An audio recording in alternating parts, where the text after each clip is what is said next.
Bueno, yo me encuentro en un pueblito de 300 habitantes que está en los Alpes franceses, bastante cerca de la frontera con Italia, a unos 130 kilómetros más o menos. Eso que me toca a mí este lugar básicamente, se podría decir que es un caso aislado, diferente a lo que por ahí están acostumbrados a escuchar con respecto a las noticias que llegan de acá de Europa, porque es un pueblito muy chiquito que está muy alejado del resto de los otros centros urbanos y hasta ahora acá no llegó nada. Los casos más cercanos que tenemos acá es una ciudad que está a 15 kilómetros bajando la montaña y recién ahí me enteré el otro día que había 5 casos de infectados y nada más.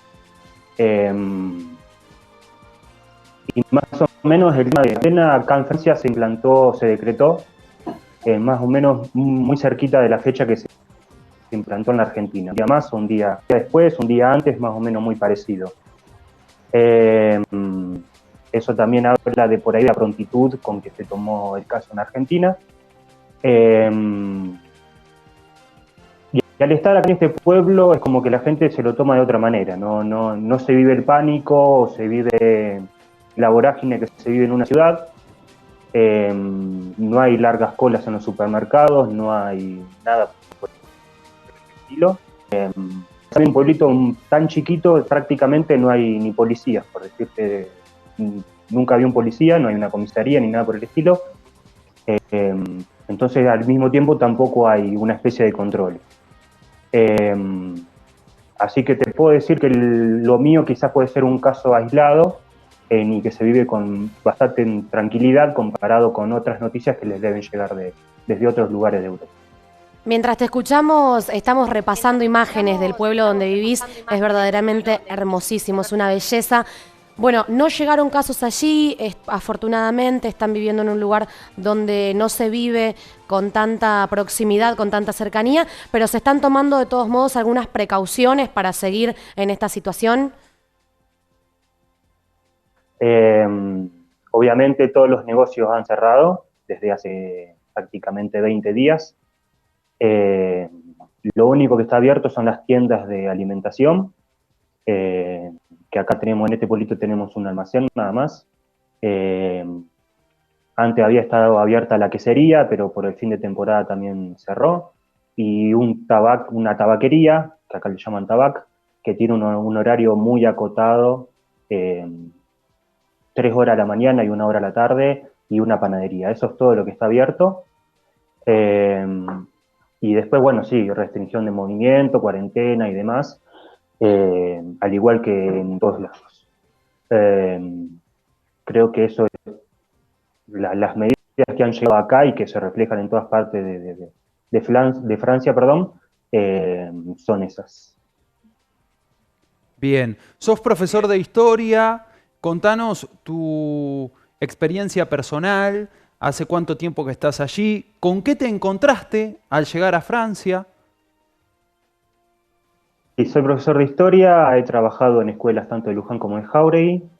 Llegué hace un año y una semana acá a Francia con una visa de vacaciones y trabajo. Y el primer lugar donde viví en Francia fue en París, que estuve viviendo unos 7 meses. La cuestión de por qué elegir París fue porque quería trabajar con algo relacionado a la historia también, y terminé trabajando como guía turístico, o sea, hay muy pocas ciudades donde puedes trabajar de guía turístico, básicamente son las ciudades que más historia tienen o que más turismo tienen, entonces por eso terminé eligiendo París, que trabajé un poco en cocina, y después terminé consiguiendo lo de guía turístico, y tenía muchas ganas de hacer la temporada de invierno acá en los Alpes, que es, bueno, como han podido ver en la foto y me lo han dicho, es verdaderamente muy bonito, con temperaturas que a veces llegan hasta los menos 25 grados, pero este invierno fue no fue tan frío, lo más frío que hubo fue menos 12, menos 13, igual al ser un lugar más seco no se siente tanto como nosotros por ahí nos imaginamos o estamos acostumbrados. Y acá, bueno, trabajé como vendedor en un local de alquiler de equipos de esquí y de snowboard en esto fue hasta hace un mes atrás que, bueno, finalizó mi contrato y el alquiler quedó un mes más y me quedé. Tenía la posibilidad de irme para Alemania, para Berlín concretamente, porque después de esta tramité la visa alemana, en este momento tengo la visa alemana, pero entre irme a Berlín, a también vivir una cuarentena, que ahí me parece que es un poco más laxa, y quedarme acá en la montaña, lejos de por ahí de la vorágine y demás, decidí quedarme acá. Ezequiel, al no haber casos en el pueblo donde vivís, ¿las restricciones son iguales para el resto como para el resto de Francia? ¿Las restricciones de circulación? ¿Hay alguna flexibilidad a la hora de salir o no? ¿Flexibilidad a la hora de salir o no? No, las medidas son las mismas y se implantan de la misma manera en todo el territorio francés. El tema que por ahí al no hablar, por ahí se dan otro tipo de conductas por parte de la gente. Si bien acá en Francia lo que hay es, todo el mundo puede hacer, a diferencia de la Argentina, por ejemplo, aquellos que quieran hacer deporte pueden salir a hacerlo siempre y cuando se traten de deportes individuales. Es decir, salir a correr o la gente mayor salir a caminar. Y sí se ven ciertas personas que salen a correr o algunos mayores que salen a caminar, dan una vueltita por una colina en kilómetro y se vuelven para la casa. Bien, y Como que...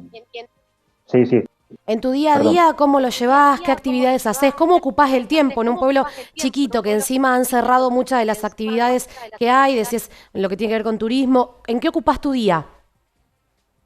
Y acá somos 4 argentinos en la casa. Primero estaba yo y mi compañera. Llegaron 2 argentinos más que estaban trabajando acá en los Alpes. Que bueno, cuando sucedió esto de tipo de comercios que no eran tan necesarios, como por ejemplo los hoteles, los restaurantes, la primera reacción de toda la gente, los dueños de los hoteles y los que contrataban a la gente por la temporada fue cerrar todo y decirle, bueno muchachos, se tienen que ir. Y, o sea, dejan a las personas en el medio de los Alpes, en el medio de un invierno y en medio de una pandemia completamente ajena a cualquier tipo de protección, completamente desamparada. A medida que fueron saliendo a medida que el gobierno se fue enterando de la situación de acá se llaman los trabajadores de temporada, fue sacando leyes como para empezar a proteger este tipo de trabajadores. Entonces lo que empezaron a hacer fue obligarlos a que primero que les paguen el salario completamente medio. Muchos se avivaron, hicieron firmar cualquier cosa y mucha gente se encontró con que no cobró la totalidad del contrato. Y muchos se vieron, lo que es peor en este caso, en este contexto, completamente en la calle. Otros, algunos por ahí jefes de hoteles le ofrecieron quedarse ahí hasta la finalización de la cuarentena, y otros los mandaban a hoteles no sé, en la otra punta de los Alpes, que ibas ahí y no sabías si te podías quedar, o que te cerraban las puertas automáticamente. Bueno, 2 argentinos que nosotros los conocíamos, se pusieron en contacto con nosotros y vinieron acá como para pasar la cuarentena juntos, o como para tener un lugar donde poder dormir también, ¿no? Para donde pasar todo esto. Y al ser 4, al ser argentinos, más o menos nos entretenemos. Justo afuera de nuestra casa pega el sol todo el día, así que nos la pasamos tomando sol, nos la pasamos jugando a la carta, cocinando.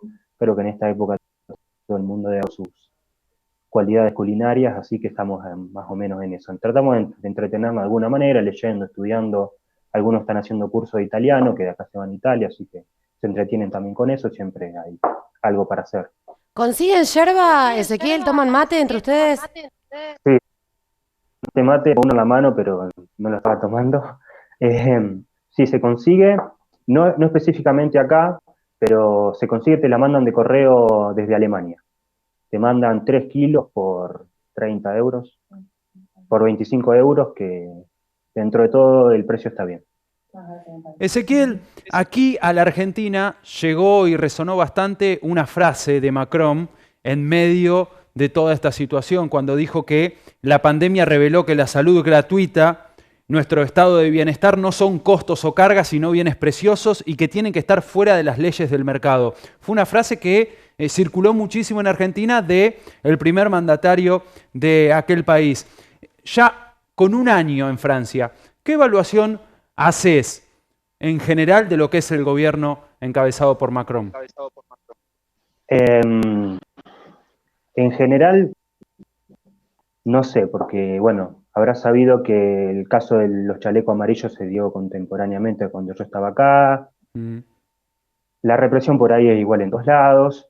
En cuanto a lo que es salud, en ese sentido, te puedo decir que para sacarse el sombrero, en cierto sentido, en casi todos los sentidos. Porque acá atienden a cualquier persona, después se ve cómo esa persona lo paga y si no lo puede pagar hay un montón de maneras de... O sea, lo primero acá es atender a la persona, que esa persona esté bien, si hay que operarla se opera, sea el costo que sea ese tipo de operación o esa situación médica, y después se ve cómo esa persona puede costearlo. Y si no puede costearlo, bueno, mala suerte. Pero acá no se le cierra la puerta a nadie, a ningún enfermo, a ninguna persona que precise asistencia médica. O sea, si me tengo que atener a la declaración que dijo sobre una salud de calidad, te puedo decir que no lo dijo al aire, sino que es tal cual lo dice.